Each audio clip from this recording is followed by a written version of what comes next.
কোনো কথাকে বারবার রিপিট করলে সেটা কিন্তু সত্যি হয়ে যায়, সেটা ম্যানিফেস্ট হয়ে যায়। সে তুমি মিথ্যে কথা বলো বা সত্যি কথা বলো।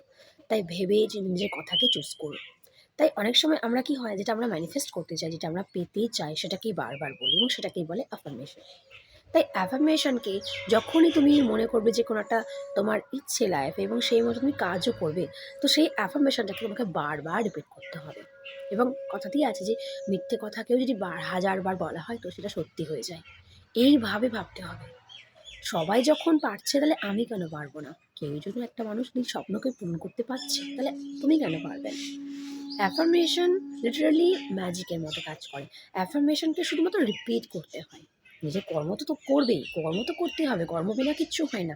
কিন্তু তার সাথে অ্যাফার্মেশন আমাদের মাইন্ডকে ফোকাসড রাখে। অ্যাফার্মেশন আমাদের উইশটাকে, মানে ডিজায়ারটাকে, সেই ড্রিমটাকে মনে রাখে, সাবকনশিয়াস মাইন্ডে পৌঁছে দেয়। যত তুমি অ্যাফার্মেশন বলবে তত সেইটা বারবার মাইন্ডে পৌঁছাবে এবং সেটাই রিয়ালিটি হয়ে তোমার কাছে একদিন চলে আসবে।